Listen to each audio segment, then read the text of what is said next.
ሰላም ውድ የአርኪቲዩብ ቤተሰቦች እንደምን ቆያችሁ? ዛሬ አንድ ዓለምን እያስደነገጠ በመጣ ጉዳይ ላይ አሪፍ ትንታኔ ለእናንተ ይዘንላችሁ ቀርበናል። እስከ መጨረሻው ተከታተሉን። ኤአይ የሰው ልጆችን ይተካል ይላል የዛሬ ፕሮግራማችን። አንዳንድ ሰዎች በኤአይ እየተተኩ ነው። አንዳንድ ስራዎች ቀስ በቀስ እየጠፉ ነው። አንዳንድ ሙያዎች በኤአይ በፍጥነት እየተቀየረ ነው ይላል የወጣው ዘገባ። እንደ ዓለም ኢኮኖሚ ፎረም ሪፖርት 92 ሚሊዮን ሰዎች ሊጠፉ ይችላሉ፣ ግን ደግሞ 170 ሚሊዮን አዳዲስ ስራዎችም እንደሚፈጠሩ ነው ዘገባው የሚናገረው። ይህ አንድ እውነት ይነግረናል። ኤአይ አደጋ ነው ወይስ እድል የሚለውን ማለት ነው። ሰዎች ይጠፋሉ ወይስ ከኤአይ ጋር አዲስ ዘመንን ይጀምራሉ? የፕሮግራማችን ትኩረት የሚያደርግበት ርዕስ ነው። እንኳን ወደ አርኪቲዩብ በደህና መጡ። እዚህ እውነትን እንናገራለን፣ የወደፊቱን እንመለከታለን፣ ሁሉም ሰው ማወቅ ያለበትን ነገር እንገልጻለን። ከአርኪቲዩብ ጋር እስከ መጨረሻው አብራችሁን ቆዩ። በአሁን ጊዜ ዓለም በፍጥነት እየተቀየረች ነው። የሰው ልጆች ለሺህ ዓመታት የሰሩት ስራ አሁን ላይ በአንድ አዲስ ቴክኖሎጂ አርቲፊሻል ኢንተለጀንስ እየተሰራ ይገኛል። ይህ አርቲፊሻል ኢንተለጀንስ ኤአይ ብለን እንጠራዋለን። ብዙ ሰዎች ከጊዜ ወደ ጊዜ ስራቸውን የማጣት አደጋ ተጋርጦባቸዋል። ሰዎች ማስፈለጋቸው እየቀነሰ በኤአይ እየተተኩበት ያለበት ሁኔታ በሰፊው እየመጣ ይገኛል። በዘመናችን ኤአይ አሁን ላይ ብዙ ስራዎችን ያከናውንልናል። ከነዚህም መካከል ኤአይ ጽሁፍን ይጽፋል፣ ቪዲዮን ይሰራል፣ ሌላው ቀርቶ ከሰዎች ልጆች ጋር ይነጋገራል። ይህ ሁሉ አንድ ትልቅ ጥያቄ እንዲነሳ አድርጎታል።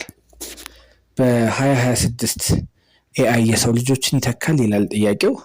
እኛም የዛሬ ፕሮግራማችንን ትኩረት አድርገን ያዘጋጀንላችሁ በዚህኛው ርዕስ ላይ ነው። ከዛ በፊት ግን ኤአይ ምንድን ነው ከሚለው ጀምረን ብንመለከት ጥሩ ይመስለኛል። ኤአይ ማለት ኮምፒውተር እንደ ሰው እያሰበ መማርና ውሳኔ መስጠት የሚችልበት አዲስ ቴክኖሎጂ ነው። ከዚህ በፊት በሰዎች እገዛ የሚሰሩ ስራዎችን ኤአይ እያቀለላቸውና ልክ እንደ ኮምፒውተር የሰዎች ልጆችን አክቲቪቲ እየሰራ ስራዎችን የሚያከናውንበትን ቴክኖሎጂ ነው ኤአይ ወይም ደግሞ ሰው ሰራሽ አስተውሎት የምንለው። ለምሳሌ የመኪና መንዳት አክቲቪቲ ቴክኖሎጂው በሰው ልጆች እገዛ የሚነዳ ሲሆን አሁን ግን ሰልፍ ድራይቪንግ ካሮች በስፋት ተስፋፍተዋል። ያ ማለት ያለ ሰው የሚነዱ መኪናዎች ናቸው። ያለ ሰው የሚነዱ መኪናዎች በአውሮፓ በሰለጠኑት ሀገራት በስፋት ጥቅም ላይ እየዋሉ እንዲሁም ደግሞ አገልግሎት እየሰጡ ይገኛሉ። ይህም የሚያሳየው በሹፌርነት ስራ ወይም ደግሞ መኪና በመንዳት ላይ ተሰማርተው የሚሰሩ ሰዎች ከጊዜ ወደ ጊዜ ስራቸውን እያጡ መቀጠላቸውን ነው።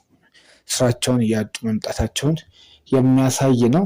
ሌላው ኤአይ ቪዲዮዎችን ይሰራል፣ ጽሁፎችን ይጽፋል፣ የተለያዩ ስራዎችን አጠቃላይ ጥያቄዎችን ይመልሳል። ይህ ማለት ኤአይ የሰው ልጅ አእምሮ ስራ በከፊል መስራት ጀምሯል ማለት ነው። ከዚህ በፊት የሰው ልጅ አእምሮ ሊሰራቸው የሚችላቸውን ስራዎች ኤአይ አሁን ላይ ሙሉ ለሙሉ ባንለውም እንኳን በከፊል እየሰራው እንደሚገኝ ማሳያ ነው ማለት ነው። ኤአይ አሁን ላይ ሙሉ ለሙሉ የተካቸውም የስራ ዘርፎች አሉ። ኤአይ አሁን ላይ ከዚህ በታች የምዘረዝራቸውን የስራ ዘርፎች ሙሉ ለሙሉ ተክቶ እየሰራ ነው ብለን በድፍረት መናገር እንችላለን። የመጀመሪያው ካስተመር ሰርቪስ ነው። ብዙ ኩባንያዎች ለሰርቪስ አገልግሎት የሰው ልጆችን ይጠቀሙ ነበር። አሁን ግን ብዙ ኩባንያዎች በሰው ፋንታ ቻትቦቶችን እየተጠቀሙ የሰዎች አስፈላጊነት ከጊዜ ወደ ጊዜ እየቀነሰ እንዲሁም ደግሞ እየጠፋ ነው የሚገኘው። ሌላው የራይቲንግ ወይም ደግሞ የጽህፈት ስራ ነው። በመላው ዓለም ብዙ ዜናዎች፣ ብዙ ስክሪፕቶች፣ ብዙ ልቦለዶች እና ብዙ በራሪ ወረቀቶች ይታተማሉ በየጊዜው። እነዚህን ስራዎች የሚሰሩ ሰዎች አሁን ላይ ስራቸው በከባድ አደጋ ውስጥ እንደሚገኝ ነው የተነገረው። ምክንያቱ ደግሞ አሁንም ኤአይ ነው። ኤአይ ሁሉንም ዜናዎችና ስክሪፕቶች ሙሉ ለሙሉ በሚባል ደረጃ በቀላሉ ይጽፋቸዋል። ስለዚህ በዚህ ስራ ዘርፍ ላይ የተሰማሩ ሰዎች ከጊዜ ወደ ጊዜ ስራቸውን የማጣት አደጋ ተጋርጦባቸዋል ማለት ነው። ሌላኛው ሶስተኛው የምናነሳው የግራፊክስ ዲዛይን ስራ ነው። ግራፊክስ ዲዛይን የተለያዩ ሎጎዎችን፣ ተምብሌን፣ የተለያዩ አይነት የግራፊክስ ዲዛይን አክቲቪቲዎችን የምንሰራበት የሙያ ዘርፍ ነው። አሁን ላይ ግን በኤአይ ሁሉም አክቲቪቲዎች በቀላሉ መሰራት መቻላቸው በዚህ የስራ ዘርፍ ላይ ተሰማርተው ስራቸውን የሚሰሩ ሰዎች ስራቸውን የማጣት አደጋ ተጋርጦባቸዋል ማለት ነው። ሌላው ትራንስሌሽን ነው። በመላው ዓለም ብዙ አይነት ቋንቋዎች ይነገራሉ። እነዚህን ቋንቋዎች ለማስተርጎም የቋንቋው እውቀት ወይም ደግሞ ብቃቱ ያላቸው ሰዎች እንደ ስራ ዘርፍ ተጠቅመው ቋንቋዎችን እያስተረጎሙ ህይወታቸውን ያስተዳድሩ ነበር። አሁን ላይ ግን ማንኛውንም አይነት ቋንቋ ኤአይ በሰከንዶች ውስጥ ይተረጉመዋል።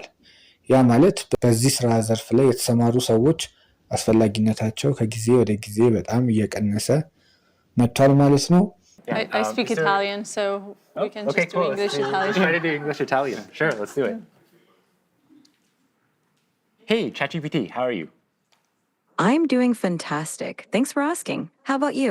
How's your day going? I'm doing great. So I would like you to function as a translator. I have a friend here who only speaks Italian, and I only speak English. And every time you hear English, I want you to translate it to Italian. And if you hear Italian, I want you to translate it back to English. Is that good? Perfetto. Mark, io mi chiedo se le balene potessero parlare, cosa ci direbbero? Mike, she wonders if whales could talk, what would they tell us? They might ask, how do we solve linear equations? Potrebbero chiederci come risolviamo le equazioni lineari.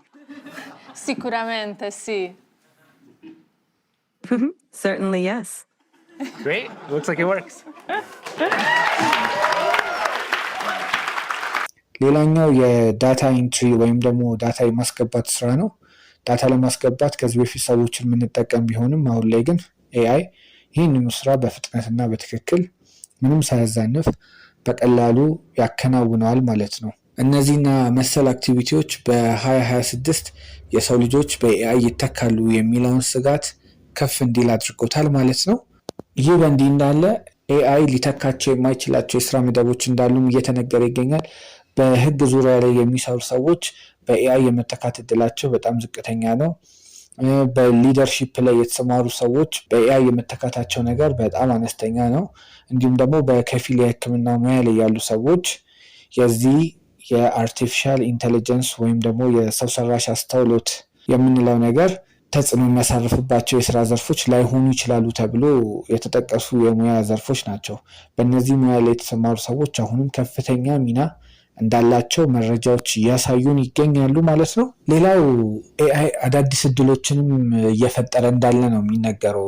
እስካሁን ያነሳናቸው ችግሮቹም ቢሆኑም ኤአይ ብዙ የስራ እድሎችን እየፈጠረም እንደሚገኝ መረጃዎች ያሳዩናል። ለምሳሌ በዩቲዩብ ኮንተንት ክሬተሮች ላይ ሰፋ ያለ መረጃ ለመስጠት ኤአይን ይጠቀማሉ። ቪዲዮዎችን ኤዲት ለማድረግ፣ ሰፊ ትንታኔዎችን ለመስራት ከፍተኛ ሚና ይጫወትላቸዋል ማለት ነው ኤአይ። ይህ የሚያሳየን ኤአይ አደጋ ብቻ እንዳልሆነ እድልም ይዞልን እንደመጣ ነው ማለት ነው። ሌላው እውነታው ምንድን ነው የሚለው ነው። የሰው ልጆች ይበልጣሉ ወይስ ኤአይ? ይህንን ጥያቄ እስኪ እናንተስ ምን ብላችሁ ትመልሱልናላችሁ? ሀሳባችሁን ኮሜንት ላይ ያስቀምጡልን። እውነታው ግን ይሄ ነው። ኤአይ ሰዎችን ሙሉ ለሙሉ መተካት አይችልም። ነገር ግን ኤአይ የሚጠቀሙ ሰዎች የማይጠቀሙ ሰዎችን በብዙ እጥፍ መብለጣቸው ግን የማይቀር ነው። ከዚህ በፊት ብዙ እውቀት ብዙ ጉልበት ተጠቅመን የምንሰራቸው ስራዎች አሁን ላይ በቀላሉ የሚሰሩበት ዘመን ላይ ስለደረስን ኤአይ የሚጠቀሙ ሰዎች ኤአይ ከማይጠቀሙ ሰዎች ስራዎችን በተሻለ ፍጥነት ጥራትና ኳሊቲ መስራታቸው ስለማይቀር ኤአይ ከማይጠቀሙ ሰዎች የተሻለ ደረጃ ላይ መድረሳቸው የማያጠራጥር ጉዳይ ነው ማለት ነው። በአጠቃላይ ኤአይ በ2026 ሰዎችን ሙሉ ለሙሉ አይተካም። ነገር ግን አንዳንድ ስራዎች መጥፋታቸው ግን የማይቀር ነው። እንዲሁም ደግሞ አዳዲስ ስራዎችም መፈጠራቸው የማይቀር ነው ማለት ነው። የሰው ልጆችም ይህንን ጥሩ አጋጣሚ በመጠቀም ህይወታቸውን መቀየር ይችላሉ። ይሄ አዲስ ዘመን ነው፣ የኤአይ ዘመን ይባላል። እርሶስ ምን ያስባሉ? ኤአይ አደጋ ነው ወይስ እድል? ኮሜንት ላይ ጻፉልን። ላይክ፣ ሼር፣ ሰብስክራይብ ማድረግ እንዳይረሳ። ለተጨማሪ መረጃ አርኪ ቲዩብን ምርጫችሁ አድርጉ። እናመሰግናለን።